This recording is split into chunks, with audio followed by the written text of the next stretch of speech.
pedir essa ajuda ou se não pedir, quando você oferecer, ele não está tão armado para aceitar. Eu acho que Então, agora José, você vai lá. não, você vai ficar bravo comigo, mas Não, depois não vou não. Que a Suzy levantou essa bola aí, não tem como eu falar, gente, terça-feira começa o programa Família em Reconstrução.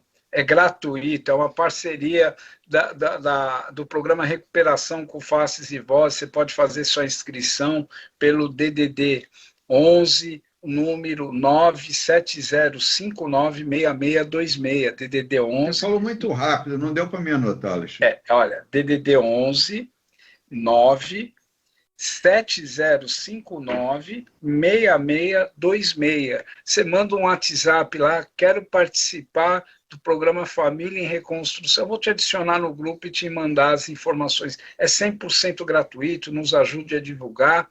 E é para isso que a Silvia falou, acabou de falar, para entender, para a família começar a funcionar, tomar decisões com consciência.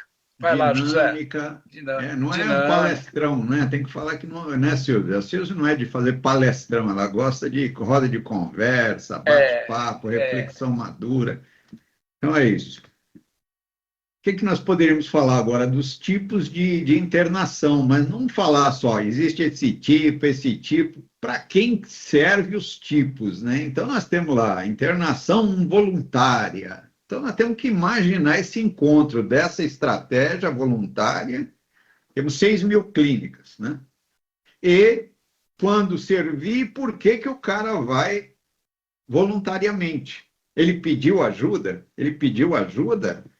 Ou houve uma pressãozinha da família. A esposa dele falou: você que matou tal a charada. você ir, senão eu vou embora de casa. Livre, Será que é bom fazer pressão, uma crise? né? Eu acho que eu achei uma pergunta boa. Será que é bom, Silvio? Eu falei a Silvia, mas foi a Silvia? Não, foi o Alexandre que falou. Silvio, se a esposa fizer uma pressãozinha, se ela tiver coragem, né? É bom, não? Porque, na verdade, esse indivíduo ainda está nesse processo porque alguém está propiciando, facilitando, alguém está acobertando, se responsabilizando pelas falhas dele.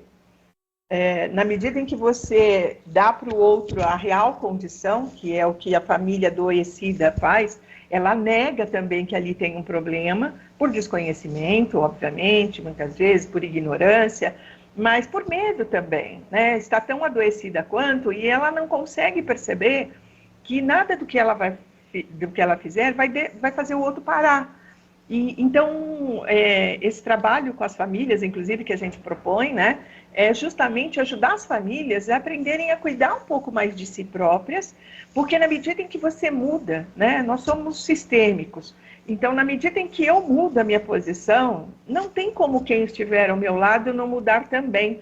Talvez não mude do jeito que eu gostaria, não fique como eu imagino que seria, mas que é obrigado a mudar Então, isso é extremamente importante quando a família se sente confiante, informada, sabedora, por exemplo, de que ela não causou essa doença, de que essa doença não tem controle por mais que você tente, a menos que o próprio indivíduo deseje, que você não vai curar, é uma doença incurável, ainda nos dias de hoje.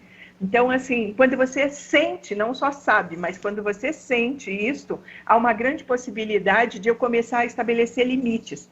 E esses limites trazem o indivíduo de volta à realidade, ao contrário do que muita gente imagina. Eu vou limpar a bagunça que ele fez ontem à noite quando chegou doidão, eu vou limpar o vômito, eu vou limpar a cadeira quebrada, jogada no chão. Quando essa família faz esse acobertamento do comportamento errôneo do outro, ela o impede de voltar para a realidade, porque a droga o tirou da realidade. Ele passa grande parte do tempo fora dela, fora da própria história. E é uma grande possibilidade quando a família se trata, quando a família entende esse processo de forma respeitosa, amorosa, é possível sim, a gente começar a estabelecer limites, e isso faz com que o indivíduo comece a perceber, opa, eu vou ficar sem ela, eu vou ficar sem a família. É aquela coisa, né? Livre, espontânea pressão, né? Essa coisa do voluntário, É aquilo que eu sempre falo para você, né? O cara fala assim, eu trabalhava no Bezerra de Menezes, aí o cara vinha entrevistar o cara e você veio para aqui por quê? Ele falava, porque eu quis, porque chegou o meu momento. Aí eu falava, tá bom, como é que tá a tua relação com a família? Ele, como é que tá a tua vida financeira? Ai, como é que tá a tua vida profissional? Não tem, sabe? Tudo monossilábico. Então você vê que é uma livre, espontânea pressão da vida mesmo que leva a pessoa ao tratamento, José. Dificilmente você vai numa balada de madrugada e fala para o cara, ó, você pode ter problema com álcool e droga. Vão se tratar? Ele vai. Né? Se todos pudessem saber, né, estudar um pouquinho, então ter informação um pouco mais primorosa e mais detalhista sobre esses mecanismos de defesa, né? Porque o cara fica distorcido do ponto de vista psicológico. Ele vai criando resistência, uma resistência patológica, uma resistência doente para defender a personalidade dele e cria narrativas, argumentos fortes para caramba, né? Então, como é que ele vai aceitar tratamento, sendo que durante anos ele nunca pensou em se tratar e ele justificou que beber, tudo bem. O Alexandre conta, né? Quiser contar de novo, a questão do meu, eu vou para minha chacrinha, eu adoro aquilo lá. Então, o cara justifica, ele pode estar no fundão de poço para todo mundo, mas ele se enxerga de uma forma diferente. Então, às vezes, não é a quantidade de bebida, e sim as distorções que ele tem a respeito da realidade. Então, como é que ele vai a tratamento? Difícil. Se ele vai voluntariamente, e aí é o sofrimento íntimo que vai fazer ele ir quase que voluntariamente, mas existem as outras dois tipos de internação, que é a involuntária e compulsória. Mas vamos continuar na voluntária. Não, você está falando uma coisa hoje dos mecanismos de defesa, José Carlos. Ontem eu entrevistei um um homem de 55 anos, usuário pesado de cocaína e álcool, e assim, ele contando para mim, ele falou assim, não, sabe o que é? Quando era pequeno eu tinha um irmão de 11 anos, meu tio matou meu irmão com um tiro acidental. Aí bebendo. Né? Aí ele pegou e falou assim, depois, passou uns 4 anos, meu pai não aguentou a dor e se matou. Logicamente é uma tragédia familiar, né? Não dá para você falar que isso não é, né, meu? Pô, suicídio, essa morte já é uma coisa pesada, e o pai preferir morrer. Eu falei para ele, mas isso, o que tem a ver isso com o teu usar, cara? Porque agora teu irmão morreu, teu pai morreu, e você está usando cocaína. Então, José, você vê assim que a racionalização, a maneira como a pessoa interpreta a vida, o caráter dele, né? Na medida que a pessoa interpreta a vida, as situações, ele acaba querendo justificar o uso dele. E é difícil você mostrar para a pessoa, falar, é justamente você enfrentando essas adversidades que você vai entrar em recuperação. É ao contrário, né? É ao contrário. Então, você falou certo, esse voluntariado, às vezes, é impedido da pessoa tomar uma decisão voluntária por uma série de mecanismos de defesa psíquico. Né? Viu, esse assunto ele vai muito longe, viu, Silvio? Segura o seu assunto, eu só quero falar isso. E nós aqui, temos que abordar a internação, o que tem lá dentro. Eu ia perguntar isso para a Silvia agora. E também a questão de quando sair de lá, né? Quando sair de lá, o que fazer, porque a internação, nós somos camaleão, tá ali dentro, você vira um 12 passos de corpo e alma. Saiu dali, volta para o meio ambiente, fica só o resumo do resumo lá, a tendência é voltar a usar. Mas, Silzi, o que temos dentro de uma internação boa, né? Porque nós poderíamos aqui falar mal dos acidentes que há em determinadas clínicas, dos abusos financeiros, né? Dos captadores, da contenção medicamentosa, um monte de coisinha, né? Que nós podemos até justificar devido à dificuldade, questão de dinheiro, cobra R$1.000 uma internação que mal dá para pagar a alimentação, né? Mas o que seria uma clínica boa na sua cabeça? A sua clínica, Vila Serena. Bom, então, Zé, eu acho que antes disso você havia feito uma pergunta sobre os tipos de internação, né? A gente, obviamente, está falando que você pode ir de forma voluntária ou não, mas existem vários modelos de tratamento para as pessoas, e é importante que a gente entenda, quando conversa com um dependente, que tipo de atrativo a gente pode oferecer para que ele se permita seduzir, para que ele se permita vir para um tratamento adequado para aquela personalidade. A gente está falando de modelos de comunidade, que é de longa duração, muitas vezes tem um cunho religioso, mas também tem trabalho, muitas delas baseadas nos 12 passos de Alcoólicos e Narcóticos Anônimos, que é uma filosofia que pode te ajudar a melhor se conhecer e a promover uma mudança se você deseja e permite. A gente está falando de um modelo medicamentoso, né, onde às vezes você tem que conciliar a psiquiatria e a psicologia juntamente. A gente está falando de modelos de internação grupal. A gente está falando de modelos como o Minnesota, que é o modelo em que eu e o Alexandre trabalhamos muito, que é o modelo onde você tem um processo de desintoxicação e de conscientização.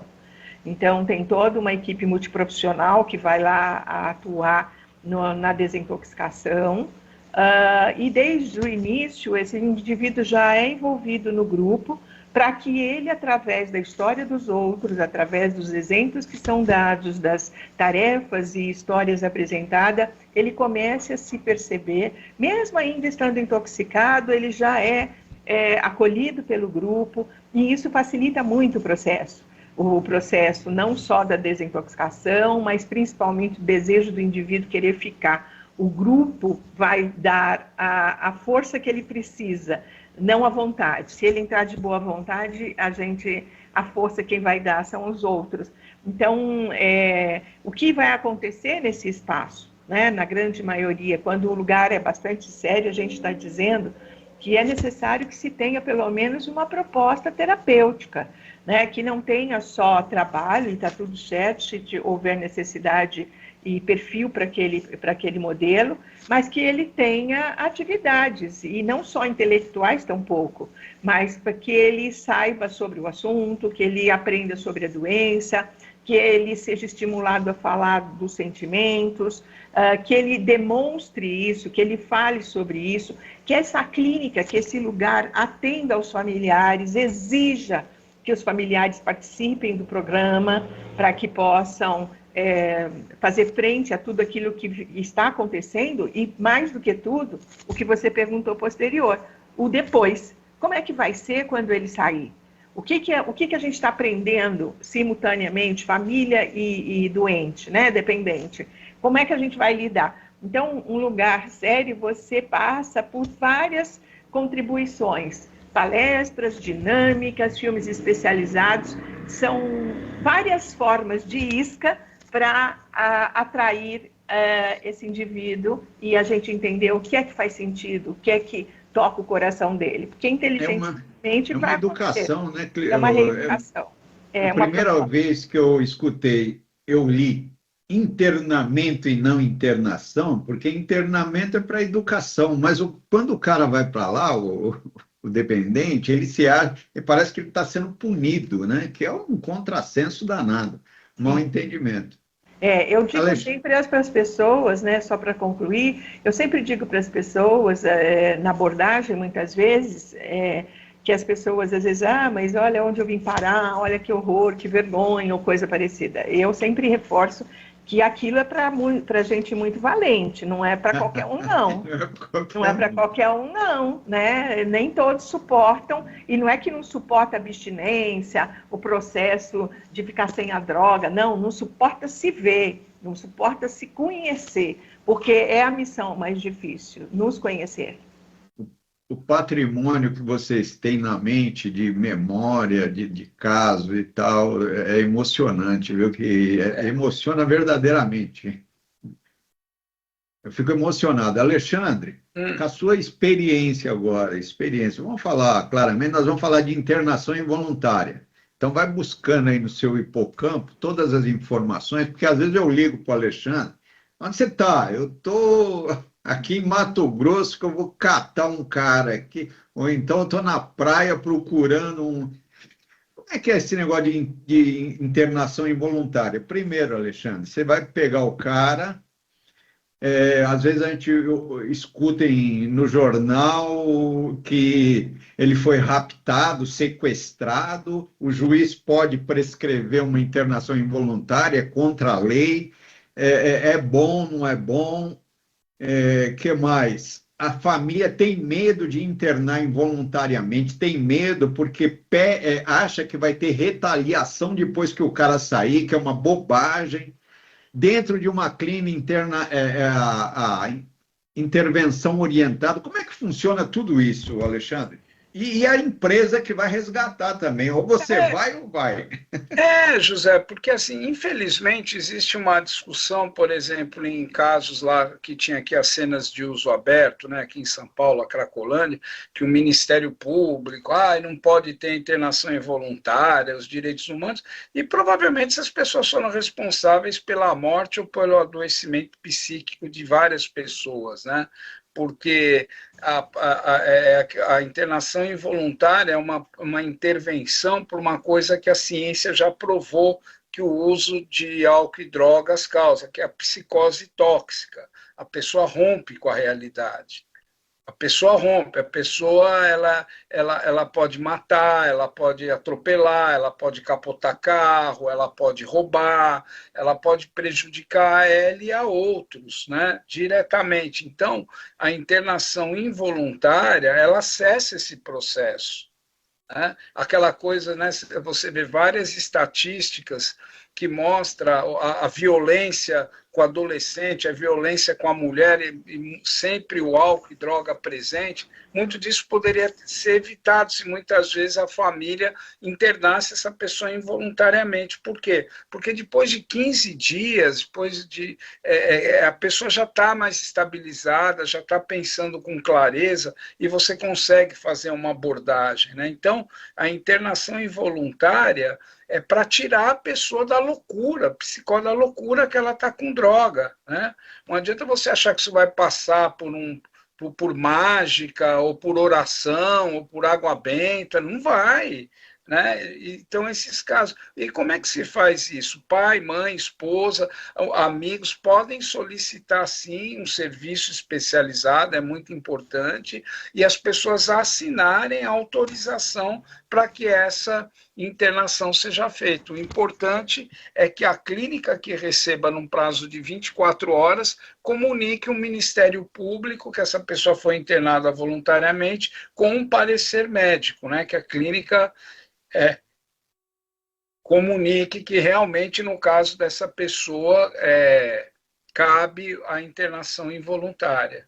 Agora fala proporcionalmente, Alexandre, mais ou menos, não ciência exata, mas na estimativa, o que pensa quando ele está internando, quando ele está sendo internado, muitas vezes, com aquela coisa, eu vou fazer, eu vou acontecer, e depois de 15 dias, 20 dias, como é que muda o pensamento dele? 90% dá graças a Deus, cara. 90% agradece. Graças a Deus eu fui internado involuntariamente. Silvio, muitas vezes, né, Silvio, as pessoas não entendem que eles acham que a pessoa vai chegar, mamãe, papai, meu amor, né, bem, olha, me interna que eu estou ficando louco. Não vai. Quando ele vai fazer isso, estão querendo matar ele, ou ele aprontou alguma, você sabe que alguma coisa aconteceu. Quantas vezes, eu estou perguntando para a Silvia assim, você já lidou com pessoas que no final das contas a gente sabe que muitos comportamentos são pedidos de ajuda, né? Tem que entender isso, né? Ô Silvio, tem uma colocação de um companheiro aqui, pediu, pelo amor de Deus, não fale meu nome aí, que eu sou anônimo. Provavelmente é DNA, né? E ele está dizendo o seguinte, que teve 5 overdoses, entre outros, estou resumindo que o texto é longo, de 2000 a 2003, mais ou menos 5 overdoses, a família querendo internar, ele não queria. E em 2006... 2006, ele pediu uma internação, acho que foi o sofrimento, dia 11 de outubro de 2007. E consegui parar de beber, e aí entrou para a Irmandade e está limpo até hoje e tal. Nossa, muito legal. Então, a internação é o start, né, Silvio? Pode ser assim um divisor de águas, né? Não que dê certo, a continuidade é importante. Se você quiser falar um pouco dessa continuidade aqui fora, de muitas vezes não tomar de chá de jatobão, já internei, não preciso mais de nada. Esse eu acho que é o grande desafio, né? É o desafio do FACES, é o desafio do programa Recuperação, é o nosso desafio particular de mostrar para as pessoas que a gente está sempre em recuperação, né? Não importa do que você vai se recuperar, mas a verdade é que nós estamos em plena recuperação, a vida inteira. Enquanto a vida, há que se recuperar, há que se corrigir as rotas das decisões que você toma, os pedidos de perdão para melhorar a sua qualidade e espiritualidade, tem uma série de coisas. Então, sem sombra de dúvida, é muito importante quando essa pessoa entende que ela precisa, né? Ela até pode, se quiser, não fazer, mas que ela precisa dar continuidade. Então, não só de forma terapêutica, acompanhando em terapias individuais, mas terapias de grupo, as terapias que a gente encontra nos grupos anônimos, que são gratuitas, sem vínculos religiosos, políticos para se participar, estão no mundo inteiro, né? O que é melhor ainda, hoje até online. Então, olha quanta coisa legal a gente tem para se recuperar. Vai dizer, eu moro muito longe, numa cidadezinha muito pequena, que não tem AA, não tem INA. Cara, se você tem um celular hoje, quem não tem, você vai entrar numa reunião e participar, se quiser, todos os dias, todas as horas. Então, assim, não há desculpa para não dar continuidade. E eu sempre digo o seguinte, né? Na medida em que você entra para uma seara dessa de melhor se conhecer, eu sinto te informar que nunca mais você vai ficar tranquilo na vida. Nem é só para beber. Nunca mais você vai ficar tranquilo. Você vai entender que você nunca mais vai beber tranquilo.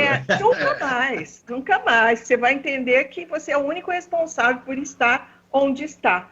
A vida, as tragédias podem até ter te influenciado a essa experiência, mas não determinou que você continue apesar de todas as suas perdas. O que determina é que você é portador de uma doença que não tem cura e que não precisa de causa, né? Eu acho que isso é legal. Eu queria te cortando aqui para mim não esquecer, que eu estou meio lesadão aqui, posso esquecer. Deixa eu dar mais precisamente onde eles vão entrar para fazer reuniões à distância. Quem quiser agora, aa.org.br, entre lá no site, aa.org.br, e coloca lá na busca reuniões à distância.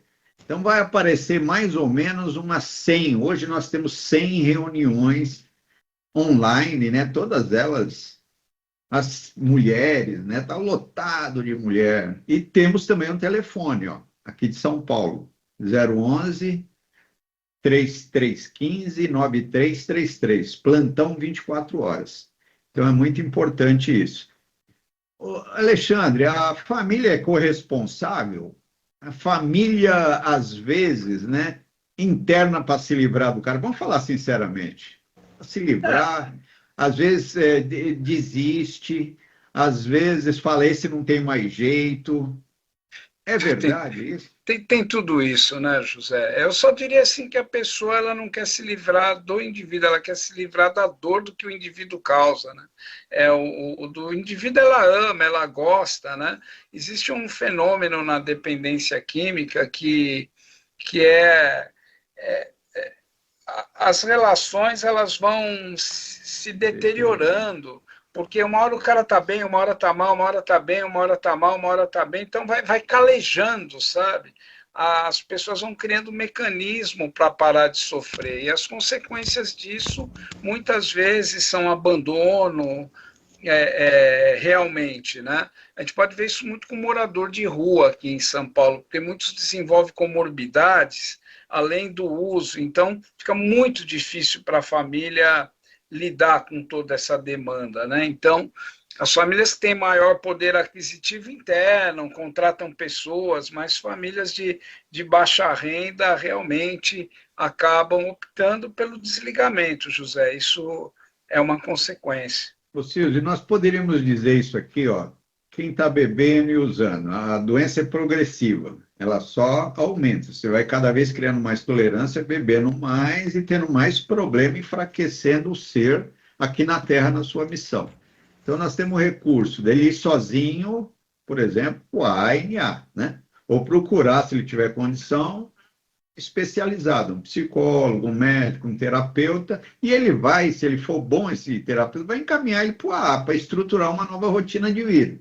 O prognóstico aí é maravilhoso. Agora, nós temos uma segunda coisa, ele não vai para o AA e vai empurrando com a barriga. Aí ele vai para onde? Aí ele vai ter que ter uma internação, não tem outro jeito. Tem? Não tem. Nossa, terminamos. Eu ia fazer pergunta, olha a minha cabeça, falei que eu estou ficando lesado. E eu ia perguntar para o Alexandre, você já foi internado? Ia provocar ele. Mas a semana que vem você fala. Eu falo. Bem, nós estamos terminando o nosso programa. Desculpa aí a bagunça que nós fizemos hoje, mas eu acho que o programa foi muito bom. 24 horas de paz, serenidade e sobriedade a todos. Obrigado por avisar, Silvio. Eu não tinha visto. Você acompanhou o programa A Recuperação. Continue acompanhando a TV Mundo Maior, emissora da FEAL, Fundação Espírita André Luiz. 21º Encontro Amigos da Boa Nova. Eu sou Paulo César Frutuoso e te convido para estar conosco no 21º Encontro Amigos da Boa Nova, no dia 25 de abril. Vamos refletir sobre os ensinamentos de Jesus, à luz do Espiritismo, e como eles podem transformar nossa caminhada espiritual. Será um dia especial, feito com muito carinho. Espero a todos lá. Adquira seu ingresso em mundomaior.com.br ou pelo telefone 0800 12 018 38. Alô, amigos, eu sou Alexandre Caldini, do programa Interpretando a Vida, que você assiste aí na TV Mundo Maior. Eu adoro fazer esse programa, espero que você curta assistir também. Mas olha, hoje tem uma dica bacana para você. Se você é fã, como eu sou, da TV Mundo Maior, se você é fã, como eu sou, da Rádio Boa Nova, que tal nos acompanhar no Instagram? Você já tem Instagram? Se não, você entra na lojinha, baixa o app, é facinho. Uma vez que você tem o app, é também muito fácil. Para acompanhar a TV Mundo Maior, o que você faz? @TV Mundo Maior. Só isso. Para acompanhar a rádio, como é que você faz? @Rádio Boa Nova. Só isso. Facinho, né? Fazendo isso, você vai acompanhar tudo que acontece nos bastidores da TV, da rádio, vai ver ainda mais os seus comunicadores prediletos, ver fotos, vai receber mensagens lindas que ajudam o nosso dia a dia, que nos deixam assim, sei lá, mais prontos para enfrentar a vida, para ter uma vida boa. Vão conhecer mais do Espiritismo. Então nos siga no Instagram. E no Facebook você sabe como fazer também, né? facebook.com/TV Mundo Maior, facebook.com/Rede Boa Nova de Rádio. Fácil. Estamos juntos no Instagram? Estamos juntos no Facebook? Assim que você faz. Nos vemos lá. Um abração. Ao desencarnar, serei amparada por um familiar ou pelo meu espírito protetor? De coração para coração, com Celina Sobral. Depende muito. Nós vamos ser os mesmos espíritos ao desencarnar que somos encarnados agora. Não é porque a pessoa deixou o corpo de carne, não é porque nós deixamos o nosso corpo de carne que nós vamos virar santo ou ser uma pessoa do bem maravilhosa se a gente, de repente, só pensava mal de todo mundo, só agia mal, só julgava, só ia para o lado negativo. Então, olha a importância da gente mudar aqui e agora e fazer diferente também o mais rápido possível para o melhor, para o bem. Porque a gente não sabe o dia de amanhã, a gente não sabe a hora que vai voltar para a pátria espiritual, que é a nossa verdadeira casa. Então, seremos amparados pelo familiar, pelo espírito protetor? Pode ser que tenhamos todos eles em volta, mas pode ser também que nós estejamos numa situação energética, vibracional ali, que está tão negativa, né? Espero que nenhum de nós estejamos, nós que estamos estudando o Espiritismo e procurando nos melhorarmos, que a gente vai estar no mesmo patamar que nós estivermos. Por isso a importância de fazermos as pazes, perdoarmos, pensarmos no bem e no amor, porque senão a gente vai atrair para a gente aquilo que estamos emanando.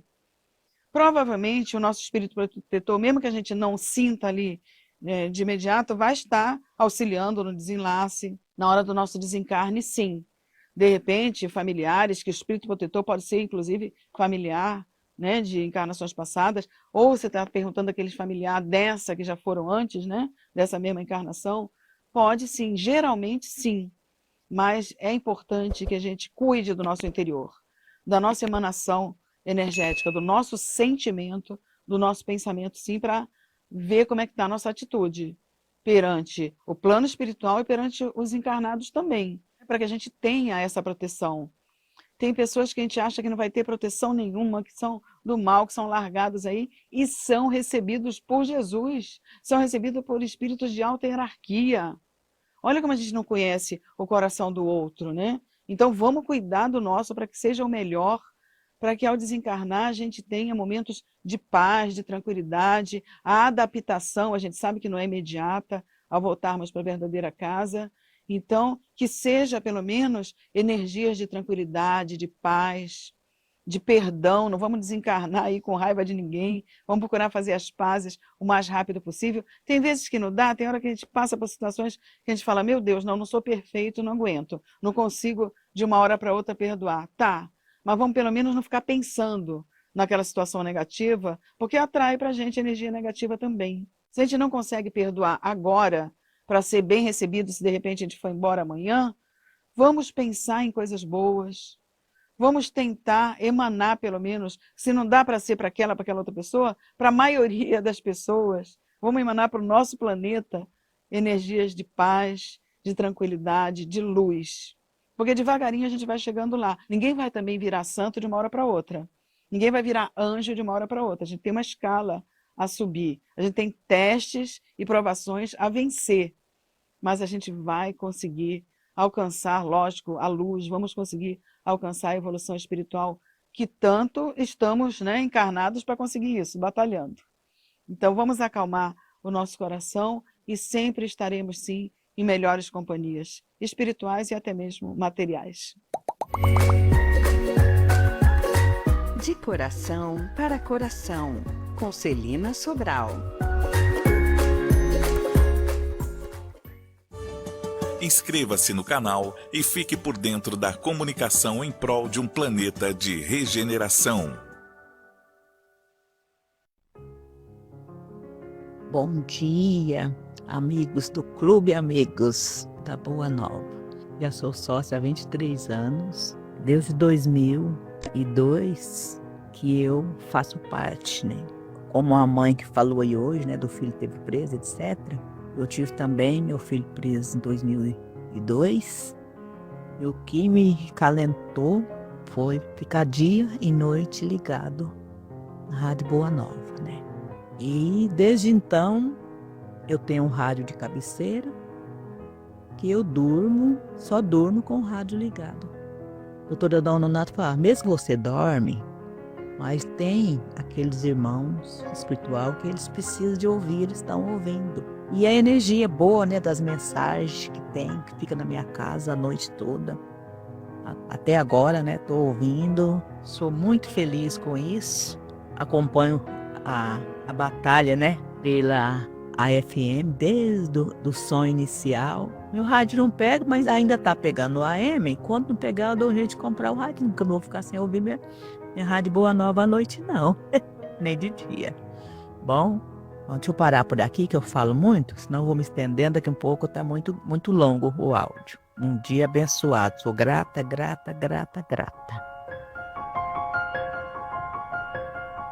Faça parte você também dessa corrente do bem, contribuindo com o Clube Amigos da Boa Nova.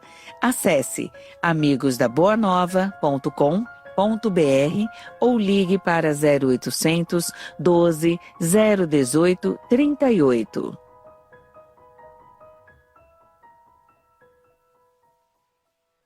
Olá, queridos amigos da família Feal, que bom estarmos juntos aqui, especialmente para responder um questionamento enviado à nossa produção, perguntando se é possível um espírito se recusar a reencarnar. Como é que fica isso, né? Olha que interessante. Primeiramente, eu gostaria de dizer para você que a reencarnação é uma bênção de Deus, é uma oportunidade de reajuste. Eu sei que a gente pode estar passando por momentos muito difíceis aqui no presente momento, né? Seja em relação ao mundo macro, seja a nossa própria vida pessoal, mas estar aqui encarnado é um presente de Deus, é uma bênção, é uma oportunidade de reeducação, é uma oportunidade de reajuste. Por isso, a pessoa fala assim, mas se é uma coisa tão boa, e tem gente que se recusa a querer viver essas experiências novamente. Sim, e você sabe que lá na questão 332 do Livro dos Espíritos, é ensinado para o Kardec que alguns espíritos podem sim retardar a sua encarnação, ter essa opção de não aceitar vir aqui para a experiência, desfrutar novamente da experiência física. Isso é possível, prolongar esse espaço, permanecer ainda mais no mundo dos espíritos. Sim, isso é possível, mas esse pedido de não reencarnar, ou esse desejo de não reencarnar, ele não vai poder ser atendido para sempre. Aí que tá.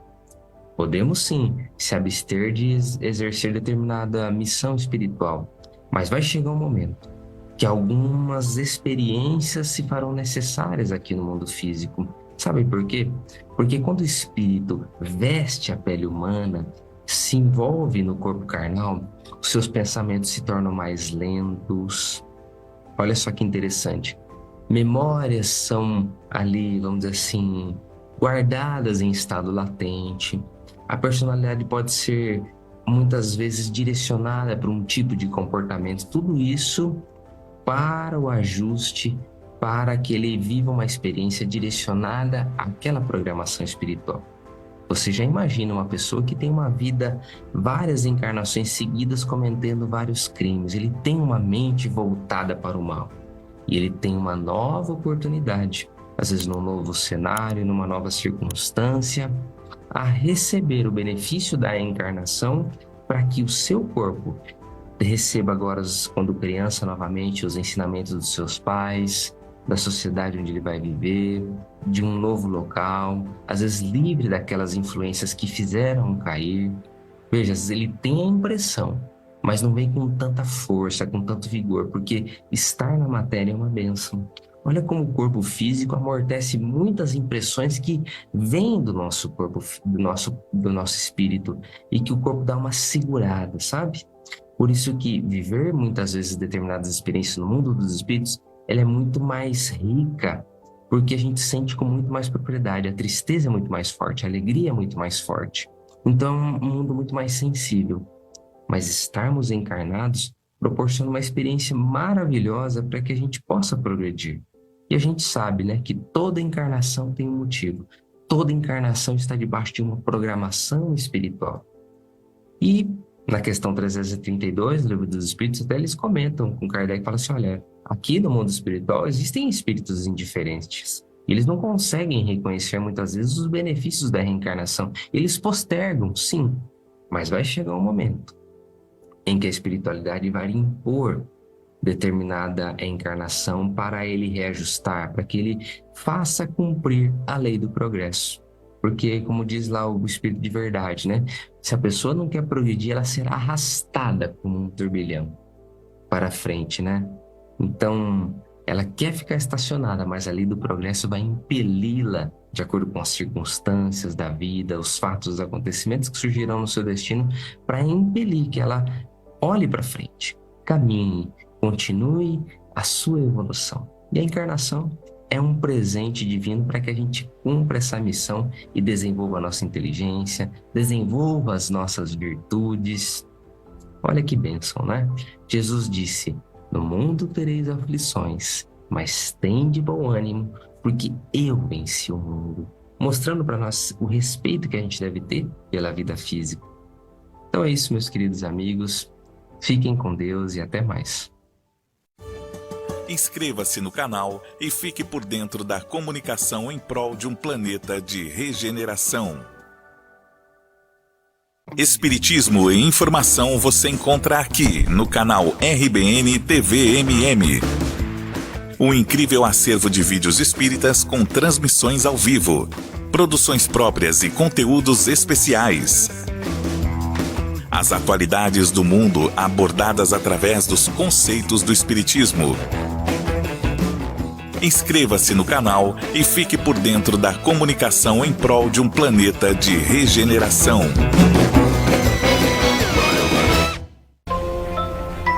Continue acompanhando a TV Mundo Maior, emissora da FEAL, Fundação Espírita André Luiz.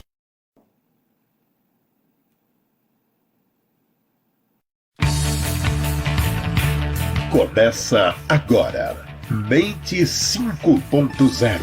Apresentação, Dr. João Lourenço Navarras. Trilha sonora, Banda Varsóvia.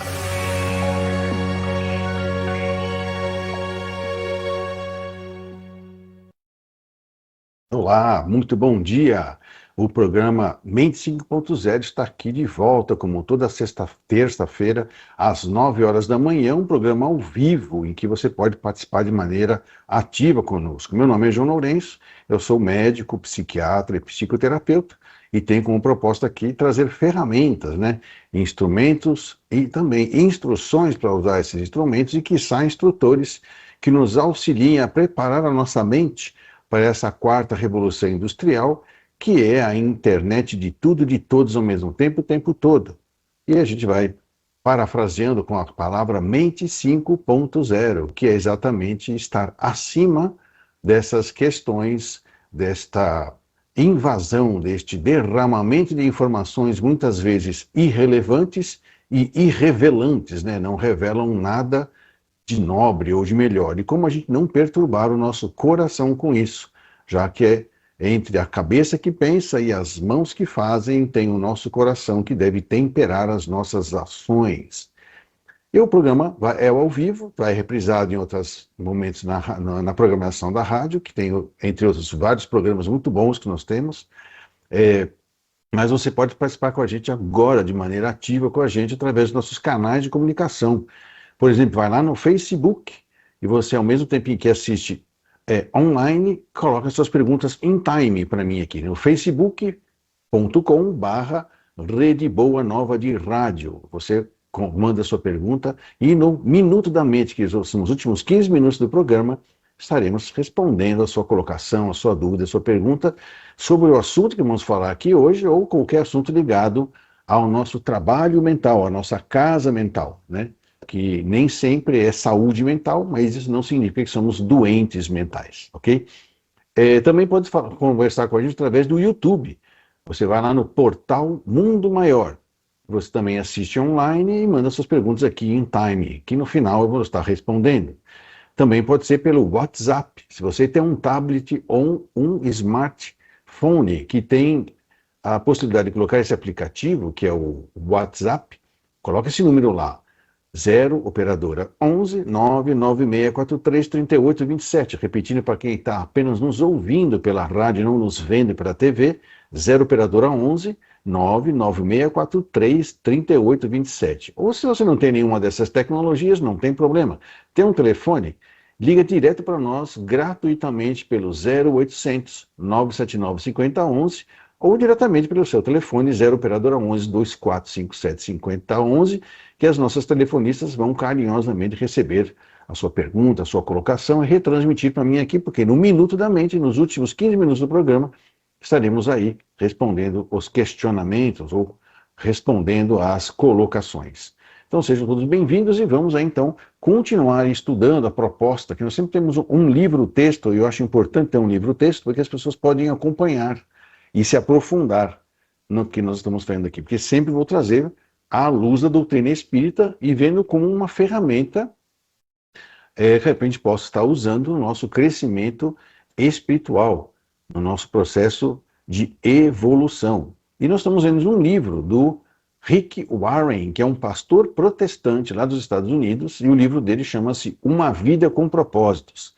Dentro da nossa proposta espírita, que é a confraternização religiosa, nós vamos ver algumas coisas que eles colocam para a gente que é muito interessante. Claro que eu vou estar fazendo algumas adaptações ou recolocações ou revisões dentro da visão da doutrina espírita, que já considera algumas outras coisas além do que simplesmente só a Bíblia e o Evangelho, sem ser pela interpretação dos espíritos, né, pela sugestão dos espíritos, né? Então, esse livro ele fala que você vai ter uma vida com propósito em 40 dias. Nós já estamos no dia 8. Lembrando que não vai ser em 40 dias, porque nosso programa é um por semana. E alguns desses dias são textos longos, que eu divido em 2. Então é provável que é mais de 40 programas. Eu estava vendo aqui a nossa programação, vai chegar até o final do ano, tá? Mas de qualquer maneira, um dia de cada vez. E esse dia número 8, ele fala sobre uma coisa interessante, né? Que você foi planejado para agradar a Deus. E aí ele coloca aqui Isaías, né? Acho que da Bíblia, né? O Velho Testamento, dizendo: o Senhor vai plantar esse povo, eles serão fortes e belos como carvalhos, e darão glória a ele. Se a gente for pensar, foram provavelmente, quem são esses povos, né? São aqueles exilados de Capela, né? Que a gente vê lá no livro, em que em algum momento, e isso a gente percebe até do ponto de vista de geologia, né? E de antropologia no planeta Terra, que o planeta Terra ficou aí, sei lá, bilhares de anos sem sequer um ser humano. E de repente surgiu a escrita em vários pontos no planeta, numa época em que não havia internet. E a gente começa então a dizer que houve sim uma intervenção de fora no planeta Terra, que já estava preparado com a vontade de Deus e o planejamento dos grandes arquitetos ao comando de Jesus, o Cristo, para que pudesse vir aqui um ser humano. E vieram para cá dois tipos de humanos, vamos dizer assim, os que tinham bastante desenvolvimento intelectual, mas pouco desenvolvimento ético e moral, que formaram os povos lemurianos, né? E teria havido os povos com muita evolução espiritual, mas pouca evolução intelectual, que seriam os Atlantes. E eles dariam, então, assim, neste contexto novo, a um planeta primitivo, eles vindo de um mundo de expiação e provas, seriam deuses. Portanto, eram os deuses astronautas, né, que é o nome de um filme, né, de um livro, aliás, né? Mas quando você fala de vir essas pessoas, esse povo, provavelmente realmente é um povo que se destacou daqueles que eram ditos hominídeos, né, que seriam os primatas, os primários, os originais do planeta Terra. Então é claro que alguns se sentiam arrogantes, né, melhores do que a população terrena original. E por isso existe essa coisa que Deus estaria privilegiando alguns povos. Na realidade não, né? Nenhum povo é privilegiado. O povo verdadeiramente privilegiado foi o terrestre, né, o terráqueo, porque eles receberam ajuda de fora. Mas não, isso nem é privilégio, faz parte do processo evolutivo. Mas lembrando-se que você foi planejado para agradar a Deus. É que tem alguns conceitos aqui que nós vamos ter que dar umas peneiradas, porque não é do nosso ouvido no meio espírita, certas coisas não caem bem.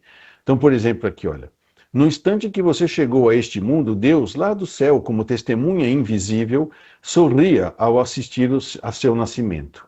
Ele quis que você existisse e sua chegada lhe deu enorme prazer. Deus não precisava criar você, mas decidiu criá-lo para a satisfação dele. Você existe para benefício, glória, propósito e prazer de Deus. Na verdade, está um Deus bem antropomórfico, né? Como se fosse um ser humano que tem dor ou prazer, né? Na realidade, realmente Deus não precisa da gente. Quando ele nos criou simples e ignorante, e esse processo de quando foi e para que foi, a gente não tem acesso. A gente pode dar a interpretação que quiser, inclusive um Deus que tem emoções, e ele fala sobre isso, né, que Deus tem emoções. Bom, então, dar satisfação e viver para o prazer de Deus é o primeiro propósito da sua vida. Como se Deus fosse um grande déspota ou um rei que precisa ser agradado puxado o saco. Não faz sentido isso, né? Mas, de qualquer maneira, nós entendemos o que ele quer dizer na sua profundidade, que tudo que você faz na vida, ele vai falar sobre aqui, é para a glória de Deus. Nós já vimos no programa passado o que eles querem dizer com glória, né? É reconhecer o poder superior, né? Bom, um dos maiores dons que Deus lhe concedeu foi a capacidade de apreciar o prazer. Bom, na realidade, vir para o planeta Terra e mergulhar na carne, que entre os religiosos não reencarnacionistas a gente tem uma existência só, você vai acabar tendo os 5 sentidos, né? E aí, é claro, quando você atende a esses 5 sentidos, lhe dando algum tipo de bem-estar, a gente chama isso de prazer. Quando é mal-estar, a gente chama de desprazer, né? Então ele criou, a gente veio para cá para ficar imerso nessas informações internas e externas para fins de desenvolvermos o nosso princípio inteligente. Por muitos anos fomos aí guiados só pelo ego, o ego querendo satisfazer as suas necessidades, ou seja, prazer a qualquer custo.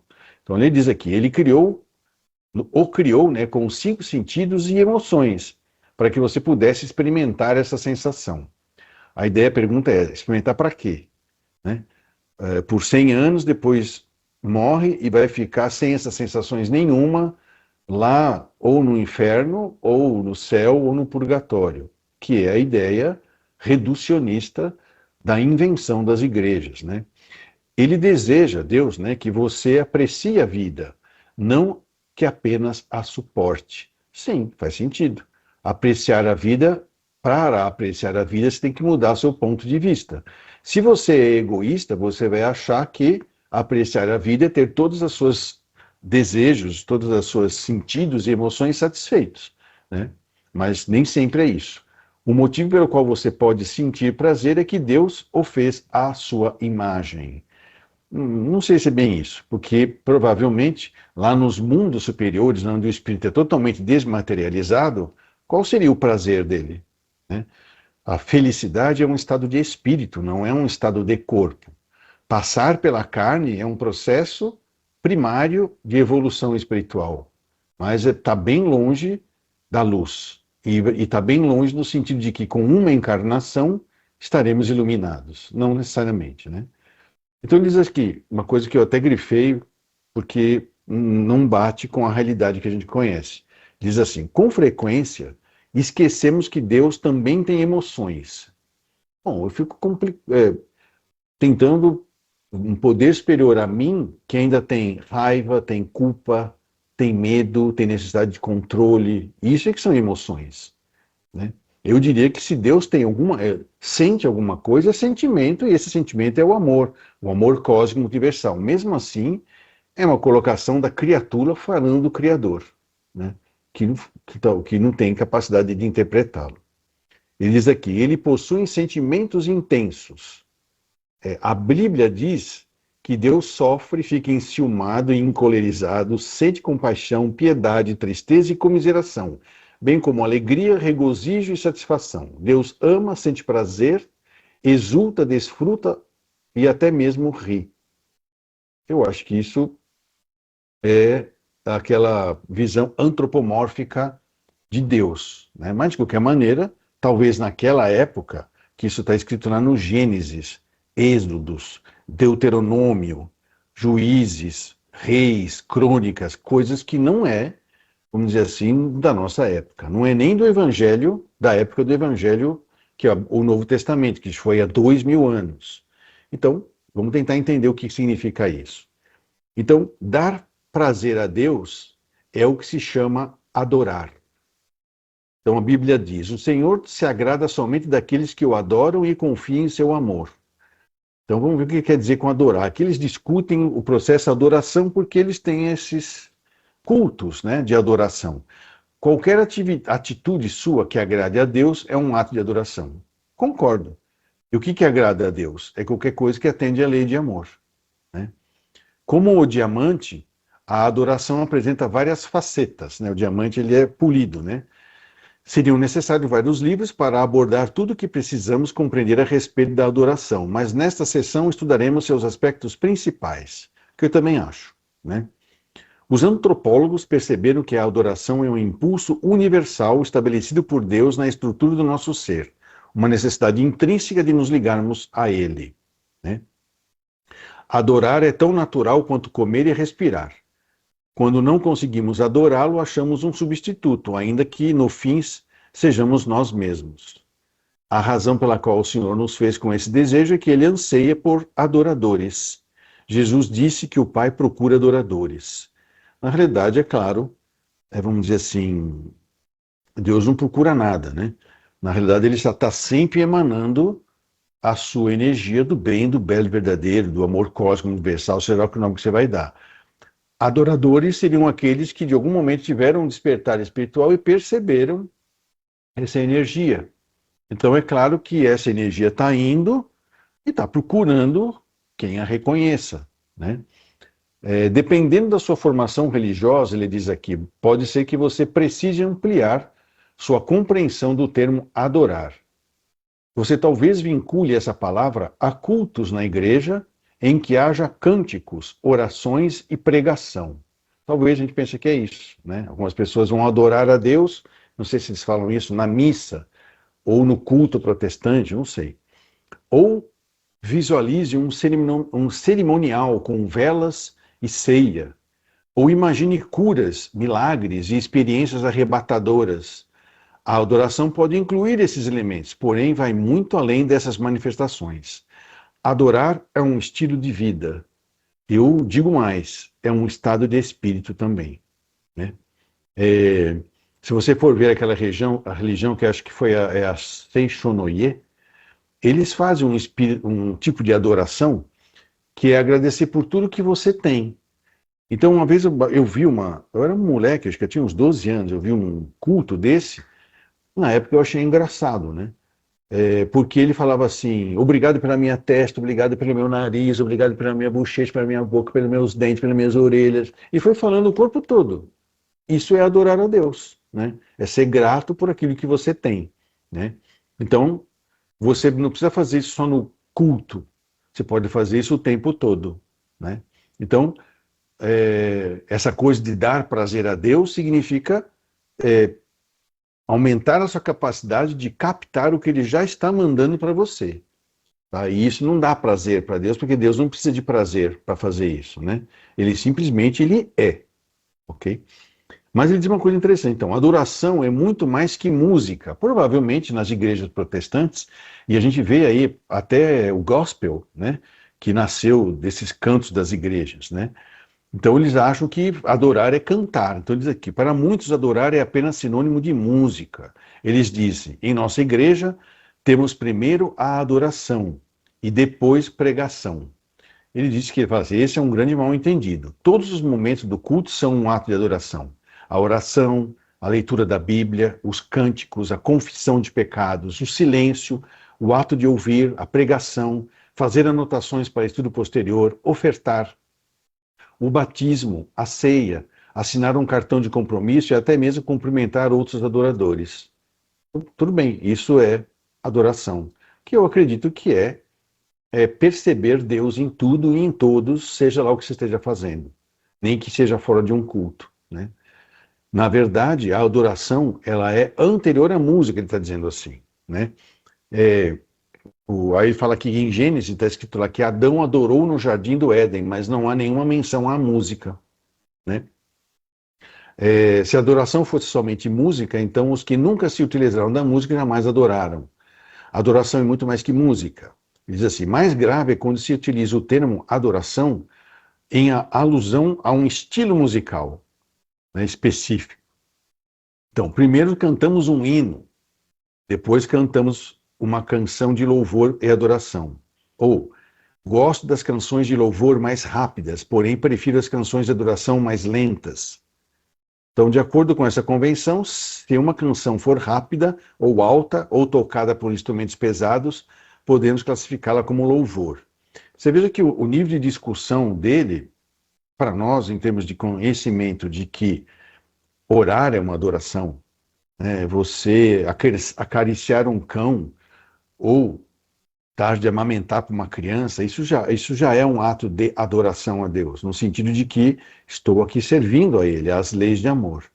Mas falar que a música tem a ver com isso, tudo bem. Nós vamos até ver aqui uma coisa interessante, olha. A adoração não tem nenhuma relação com estilo, volume ou andamento da música. Deus ama todos os tipos de música porque Ele inventou todas elas, rápidas e lentas, altas e suaves, antigas e modernas. Sem querer fazer alusão, mas é como ele vai falar aqui no tempo, que é muito interessante, né? Eu acho que tem alguns certos tipos de música, não é que Deus criou essas músicas. Ele permite que o ser humano encontre ritmos que ajudem ele a entrar em contato consciente com Deus. Desde os ruídos, como é que chama isso? Repetitivos, que alteram o nosso estado de consciência, até músicas clássicas ou coisas parecidas, né? Então, se as músicas são oferecidas ao Senhor em espírito e em verdade, então são um ato de adoração, seja qual for a música. Acho que é muito interessante isso. Os cristãos frequentemente discordam do estilo de música a ser utilizado na adoração, defendendo com entusiasmo seus estilos preferidos, como se fossem os mais bíblicos ou mais reverentes. Mas não existe um estilo bíblico, não existem notas musicais na Bíblia. Hoje nem mesmo temos os instrumentos utilizados nos templos bíblicos. Para ser sincero, o estilo musical, isso é o autor, Rick Warren, falando. Para ser sincero, o estilo musical que você prefere diz mais sobre você, sua formação e sua personalidade, do que sobre Deus. Faz sentido, né? Você precisa daquela música, né, para você entrar em contato com Deus, e é só isso, né? Ele até fala assim, o som de um grupo étnico pode soar como um barulho para outro grupo, mas Deus gosta da variedade e aprecia todos os estilos. Agora, cá entre nós, existem músicas que nos afastam de Deus, né? Aí, nesse sentido, não deixa também de ser um culto a Deus, porque se eu quero me afastar de Deus, eu estou concebendo que Ele existe, né? Então já é um culto a Ele também. Como se existisse algum lugar ou tempo, né, espaço ou tempo no universo que eu pudesse não estar em Deus. Mas, quando o nosso ego está muito sobressalente, aí a gente tem essa ilusão de que podemos ser o irmão mais velho de Deus, vamos dizer assim, né? Então, olha lá. Não existe nada que possamos definir como música cristã. Existe apenas letra cristã. Então, é claro que acho que dependendo do que você... da entonação e do que você fala, claro, vai te aproximar de Deus ou te afastar de Deus, é claro. Vamos citar alguns exemplos aí de músicas que são usadas para levar as pessoas a comportamentos primitivos, né? Que leva as pessoas a cometer coisas que nem os animais fazem mais, né? Bom, é a letra que toma uma canção sagrada. Não existem melodias espirituais. Se eu tocasse para você uma música sem a letra, não haveria como saber se é ou não uma canção cristã. Depende, né? Às vezes você consegue sentir a presença de Deus com algumas notas musicais cuja harmonia te leva a essa sintonia. As palavras podem ajudar, né? Outra coisa que ele diz assim, a adoração não é para benefício próprio, né? Ele fala assim, que como pastor, recebo bilhetes dizendo, amei a adoração de hoje, foi muito bom para mim. Esse é outro mal entendido a respeito da adoração. Ela não é para nosso benefício. Quando adoramos, nosso objetivo é agradar a Deus, não a nós mesmos. Na realidade, eu acho que quando você faz esse processo de adorar, lembrando que a palavra tem orar, né? Há de orar. O que você soma à sua oração, né? Aumentar o seu contato consciente com Deus. Em algum momento, seja lá o que estiver acontecendo dentro do que nós podemos chamar de culto, né? Pode ser que você esteja se locupletando dessa energia divina que é o amor. E isso te dá um bem-estar. E isso faz você sintonizar com Deus, e Deus passa então a ter mais uma criatura consciente de que está aqui a serviço de Deus, né? Para propagar o amor. Então, acho que quando você fala que adorar é para agradar a Deus, quer dizer que quando eu oro, eu aumento meu contato consciente com Deus e entendo o que Ele quer de mim, no sentido de propagar o amor, né? Então, vamos ver, continuar ele falando aqui. Se você alguma vez já disse, não aproveitei em nada a adoração de hoje, então você adorou por motivos errados. A adoração não é para você, é para Deus. Sim, é para aumentar o seu contato consciente com Deus, né? Não é para você, não é para adorar você, né? Claro que a maioria dos cultos de adoração contém elementos de comunhão entre os irmãos, edificação e evangelização. E existem benefícios na adoração, mas não adoramos para nossa satisfação. Nossa motivação é glorificar e agradar ao Criador. Usando essas palavras religiosas, a gente entende isso. Claro, eu estou aqui de joelho, né, reconhecendo a criatura, reconhecendo o Criador e se colocando à disposição da vontade dele. Primeiro, quando eu aumento meu contato consciente com Deus, é para saber qual é a vontade dele sobre mim. E é claro que na maioria das vezes, se não a totalidade das vezes, você obtém uma resposta. E muitas vezes essa resposta não é simplesmente uma sensação de beatitude, de elevação. Às vezes são coisas angustiantes. Ele vai pedir para você, normalmente, se contrariar em algum tipo de comportamento, ou de ideia, ou de emoção, né? E faça você evoluir, tentando subtrair de você a importância do ego. Isso muitas vezes não é gostoso, né? Por isso que quando você entra em contato com Deus, não fique esperando que você vai ter rompantes, né, de paz interior, né? Você vai ter convites para ir atrás dessa paz, que é diminuir o seu ego, né? Então, a adoração em si, ou a oração em si, é para aumentar seu contato consciente com Deus, que eles chamam aqui de adorar e agradar a Deus, né? Claro que quando você fala agradar, é uma coisa no sentido de atrair, né? Então, o ambiente agradável, né, ele vai me agradar, então eu vou até lá, certo? Deus estou agradando a Deus, então quer dizer que estou aumentando meu contato consciente com Ele, atraindo Ele para mim, como se Ele não estivesse se manifestando para mim. Na realidade, eu estou aumentando a minha capacidade de percebê-lo, né? Sempre dá a impressão que Deus está fora de nós. Ele não está fora de nós. Ele já está aqui. Nós já somos deuses, como Jesus falou.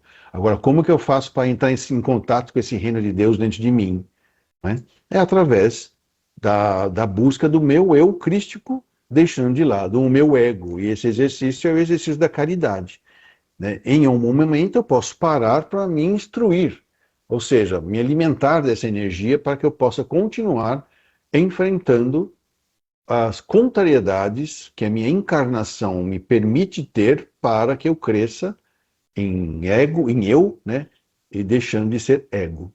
Então, a adoração não é para benefício próprio, certo? E sim, estou falando aqui no contexto dos templos protestantes, né?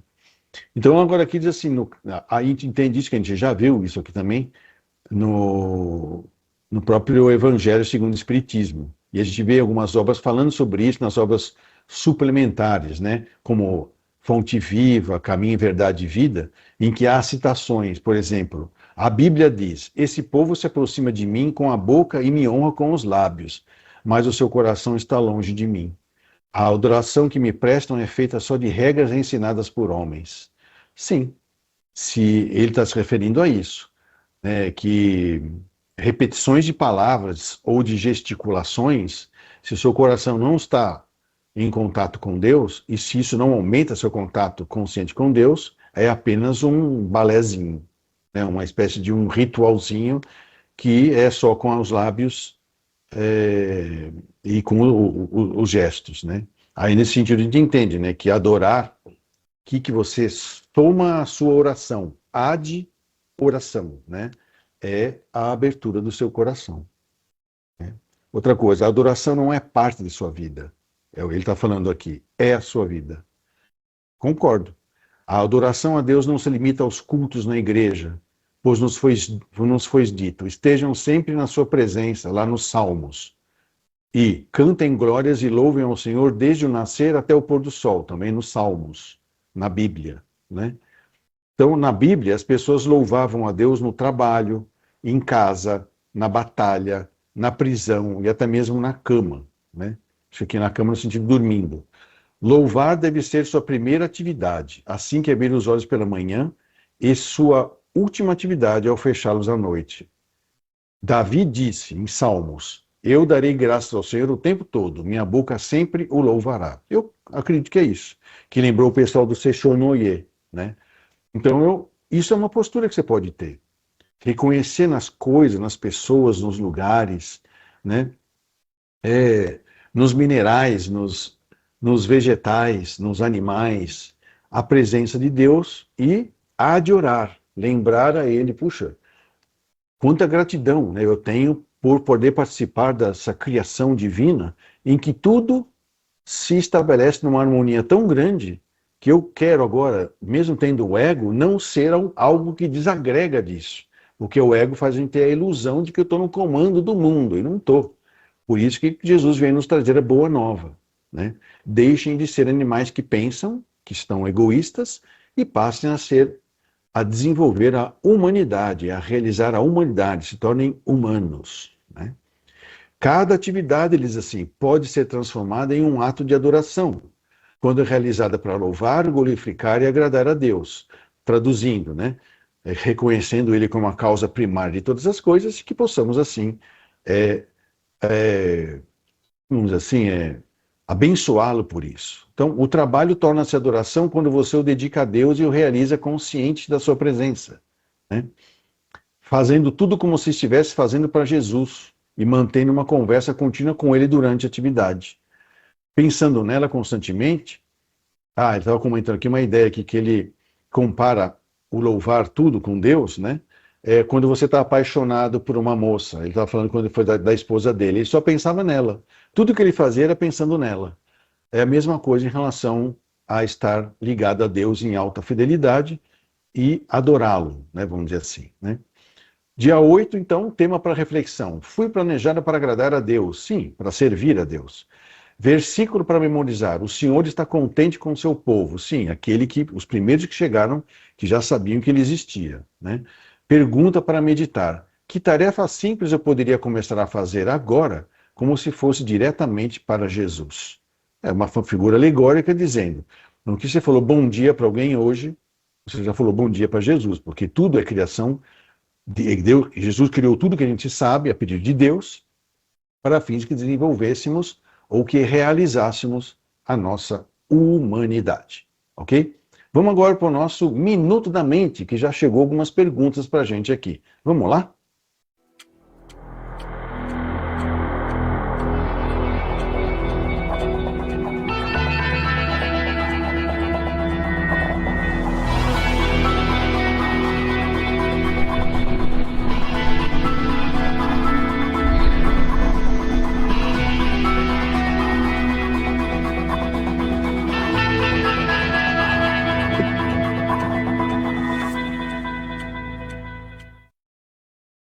Minuto da Mente é aquele momento do programa Mente 5.0 em que você participa com a gente de maneira ativa. Você já podia ter participando desde o começo do programa, mas ainda dá tempo de você mandar suas perguntas ou fazer suas colocações, seja a respeito do livro que nós estamos estudando como texto de estudo, ou também sobre qualquer assunto ligado à nossa casa mental. Como é que ela funciona?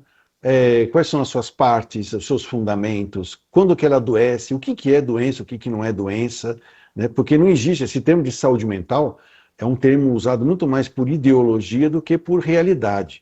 A casa mental, ela persiste conosco, sem nós, apesar de nós estarmos encarnados. Então nós temos que cuidar das suas funções, que quando nós estamos encarnados depende do nosso cérebro para poder se expressar. Então qualquer coisa ligada a esse assunto, psiquiatria, psicologia, psicoterapia, medicação, tratamentos biológicos, tratamentos psicológicos, também faz parte das dúvidas e colocações que queiram fazer. Então, para você falar com a gente, você pode mandar sua pergunta agora através do Facebook. Você está no Facebook? Lá é facebook.com/Rede Boa Nova de Rádio. Mande a sua pergunta, a sua colocação por lá, que você já vai ver a minha resposta agora aqui, online, né? Pelo YouTube também, lá no portal Mundo Maior. Você assiste online e mande sua pergunta em time, eu já te respondo aqui agora. Também pelo WhatsApp. Põe esse telefone lá no seu WhatsApp ou no seu tablet, no seu celular, né? 0 operadora 11 99643 3827. Que a sua pergunta vai chegar para a gente daqui a pouquinho. Já tem várias aqui que a Thaís, que está lá do outro lado nos ajudando, já está mandando as perguntas para mim. Ou então você só tem um telefone, não tem essas tecnologias? Tem a telefone, que também é uma tecnologia. Diga para nós, gratuitamente, pelo 0800 979 5011 ou diretamente 0 operadora 11 2457 5011, que as nossas telefonistas vão retransmitir a sua dúvida, a sua colocação para mim. Ok? E eu já tenho uma colocação aqui interessante, que isso traz à baila uma coisa que eu gosto muito de falar. Então, Paula Miranda, lá de Campos dos Goitacazes, no Rio de Janeiro, ela diz assim: como tratar o transtorno de déficit de atenção e hiperatividade, famoso TDAH, em um paciente que também apresenta transtorno bipolar tipo 1? Essa pergunta realmente reflete o que eu chamo de falha clássica e uma falha crassa, né? Crasso, né? É um defeito crasso da nossa, não é minha, tá? Dessa psiquiatria que é feita hoje, que eles chamam de psiquiatria moderna, que tem como base um manualzinho de diagnóstico criado, aliás, ele é um manual grosso, né? Porque é bem ingenuidade dos norte-americanos acharem que podem tornar objetivas coisas que são extremamente subjetivas. O único e verdadeiro tratado em psiquiatria que existe no mundo é bem antigo e é espanhol, né? Que é do Alonso Hernández. Depois nós tivemos outras investidas na França, na Inglaterra, vários autores. Tá? No Brasil nós temos o Dr. Silveira, que conseguiu fazer uma visão eclética, porém seletiva. Na cabeça dele, como um grande estudioso, ele ia selecionar dessas teorias que existem aí no mundo, inclusive essa norte-americana, aquilo que realmente fosse refletisse a realidade. E, é claro, tem que ser também pragmático. Isso que você está me falando são diagnósticos baseados em sintomas. E é isso que hoje que eu chamo que é um erro clássico, muito antigo de psiquiatria, e crasso é de grande na psiquiatria. Por isso que fazer diagnóstico por testes ou manuaizinhos é abandonado, foi abandonado pela psiquiatria há mais de 100 anos. Recentemente, eu estou falando de uns 30 anos para cá, foram criando esses manuais com a ideia de que a pessoa tem que ter certeza que tem aquela doença, senão ela não vai receber a sua pensão lá da Previdência dos Estados Unidos. Quando a gente tem diagnóstico que demoram anos para ser feito. E aí então se criou essas nomenclaturas que beiram ao absurdo da ingenuidade. Então eu estou dizendo para vocês que provavelmente, se a pessoa tem um transtorno do humor, e é o que a pessoa chama de bipolar tipo 1, pode ser que ela também tenha sintomas de dispersão da atenção, o que não significa que ela tenha um déficit de atenção e hiperatividade. Como um transtorno somado ao transtorno bipolar. Agora, você pode ter uma pessoa que tem um transtorno de déficit de atenção que também pode ter oscilações do humor, e isso não significa que ela seja uma bipolar. Então, o que eu lhe sugiro, Paula, é que cuidado com esses nomes, né? E isso acaba induzindo aos pacientes buscarem rótulos e aos médicos venderem rótulos. E vender rótulos, porque eu digo o seguinte, porque hoje em dia as pessoas ganham privilégios por ter rótulos psiquiátricos, né, ou neurológicos, e dão um nome para isso, que eles chamam de neurodivergência. Se a pessoa é doente, ela é doente, e ela precisa ser tratada com respeito e ser